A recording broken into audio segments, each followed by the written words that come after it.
picked in the same school district as the subject property. You know, because that's a huge factor in residential purchasing. And you guys know that. I don't know why, some appraisers don't seem to know it. So then jumping, like I said, I'm jumping around. If you're doing a rebuttal to an appraisal, and you guys might know this already, but I'm going to tell you my steps. First and foremost thing you got to do is look at the comps used, call the realtors, get all the data. Because from an appraiser's point of view, we have MLS listings. We've seen all the data that you guys have seen. So if your rebuttal to me is just throwing more comps at me, I'll just say, yeah, I saw them. They weren't applicable to the sales that I used. My sales are better. So when I do review and rebuttal, the first thing I try to do, or the first thing I look for the weaknesses or just mistakes, is the fact that there's just not, that there literally are mistakes, whether it's gross living area, because that can be off. In San Mateo County, that can be off left and right. Santa Clara is all right.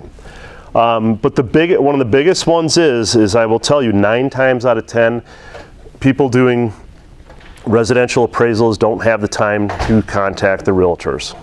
So a lot of times when I do reviews, I'll contact the realtors, and not all the time. You'll find out things about a sale that occurred that aren't explained in the report.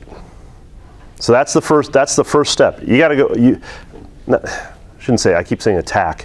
You have to address the comps used in the report. Yes. Wouldn't that be basically anecdotal evidence, and how would that affect the value? I mean, what types of Condition is one of the biggest ones. Condition. Yeah, things in terms that were remodeled that may have been missed. I mean, you talk about one of the weaker points in a report is the battle between, condition of the subject property as opposed to condition of the comparables. Especially if you're fighting over you're not fighting over 100 grand or 200 grand off. I mean, if you're that far off, then there's something wrong with the appraisal. They might have missed something. But if it's, I mean, here's another thing I always tell people, because I used to teach appraisal at Foothill College. You guys realize, and maybe you do know this, you realize that a range of value is an acceptable appraisal practice. I get some.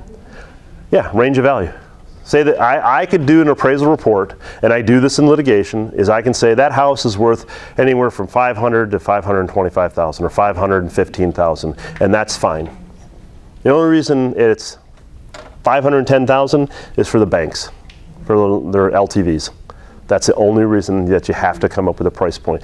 And you think about it, and like I said, when I explain this, people go, oh, of course. And you guys as realtors understand that when you're negotiating. Right. Yeah, I'm going to sell it for $550. Yeah, well, I'll give you $530. Yeah, I'll give you $540. Go back. So it's like, yeah, for acceptable appraisal practice, I can have a range of value as my value for the property. And on the commercial side, you can do that too. But once again, a specific price point is due to lender requirements, because they have to know what the loan to value is. So yeah, when people argue with me and say, it's probably worth $10,000 more, and I just go, yeah, it probably could be. Let me take a look and see. Yeah, and that's not being wishy-washy as an appraiser.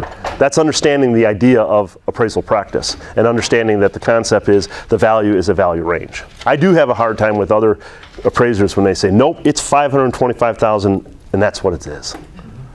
Because even in a review, what's acceptable is 2% off of each other, up or down.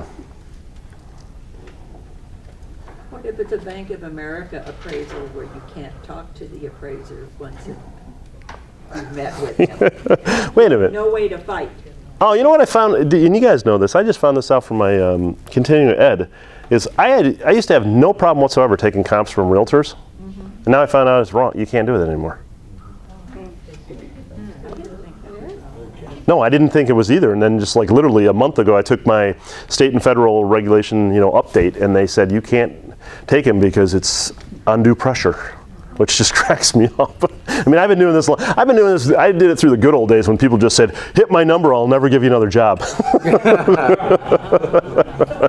So I'm used to pressure. No. And then one realtor, I did a little talk over at Evergreen Group, and the realtor told me that you can't even give the comps to the homeowner and then have the homeowner, because I was like, oh, well, just give them to the homeowner, and that realtor told, now I don't know, this is your guys' rules. My rules is, they just told me, and it did just change, that I can no longer take comps from realtors. Am I still taking them from realtors? Yes, I am. Give me a break. We all have MLS listings, so it's like, yeah. Oh, they're just on the counter. Yes. I have a large private sale. Right next to the coffee. I have a large private sale coming up, and there's a listing coming up, and there's a large private sale right next door. How do I get the information to them so that they can use that comp, so that they have contact information for the See, what kills me is what I just learned shoots down my thing, and I would like just give it to them. Yeah, I mean that's the problem I have with that new regulation is I have no problem with private sales, and I have no problem with information coming from realtors. And look, I'm taping this. I would cut this. But yeah, I just found out from the state and federal regs that's on. I guess it's viewed as undue pressure on the appraiser.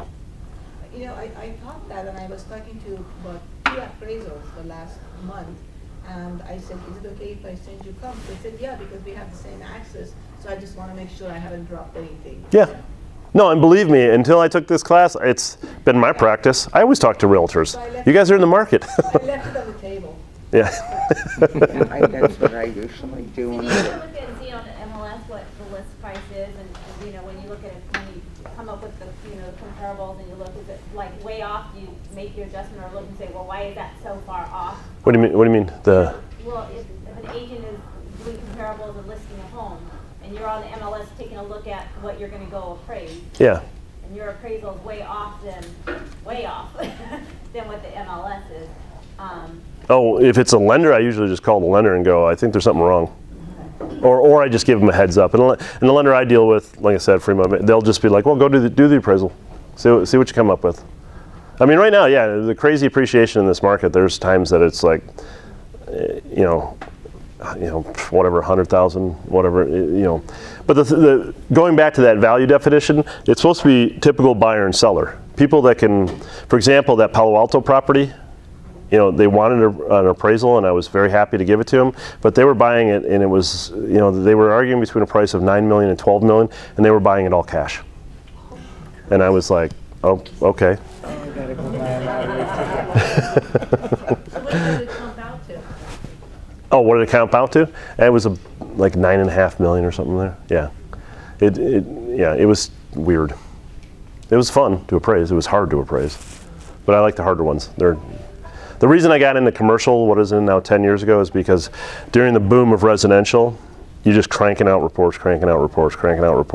And if you do enough track homes, they blend together. So commercial tends to be a bit more of a challenge. It's more interesting. That's the other reason I got into litigation, and why I consider myself a non-lender specialist, because I do like the harder appraisals. They're more interesting. I mean, when they used to pay us well, it was fun to crank out lender work. And especially if it was like, say, Santa Teresa, where it's all tracks. Way off topic, but AVMs, automated valuation models, they're not a bad thing. A lot of appraisers don't like them, but I will say one thing. Zillow stinks. If you understand that AVMs, automated valuation models, really only work well in large tract developments. Like Santa Teresa. But even with Santa Teresa now, because that track's so old and there's a lot of variation in the homes now, it doesn't work as well. Yeah. Yes? Before you move, this market segmentation, can you just give me an example of what you mean by a 4-bedroom market versus, because I look at this and I go, yeah, 3-bedroom, 4-bedroom, you see them on the appraisal, but I don't think that's what you're referring to here, is it? Hold on. Which one are you? Oh, the market. Number 3. No. The one I was saying is necessary to prevent comparing a 4-bedroom market with a 2-bedroom subject. That's what I meant. 3 and 4 bedrooms to me is the same market participants. So where would you find give me an example of how those would be obvious segment differences? What do you mean for the? Like Sunnyvale 2, 3, 1s. And Santa Teresa, perhaps?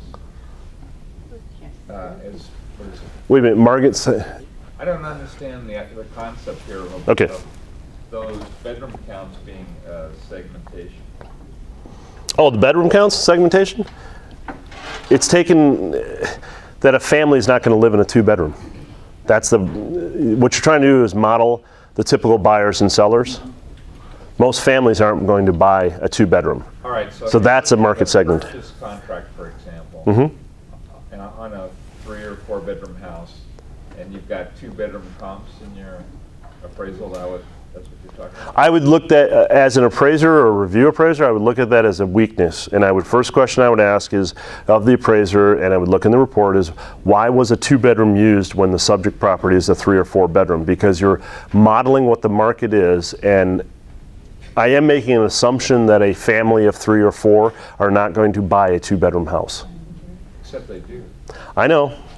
Well, Santa Clara is always a challenge. But once again, in Santa Clara, because there's so many transactions, I would say, why did you use a 2-bedroom and again for a 3 or a 4? Because what's interesting is you'll see appraisers make adjustments for a bedroom, say 15, 20, whatever thousand, and then if you do that same adjustment via regression analysis, you get these massive adjustments. And all that tells me is that you're not matching apples to apples. And that's what I always told my appraiser students at Foothill, was I said, it's not difficult, just remember you're matching apples to apples, don't match an apple to an orange. And there is subtleties in it, but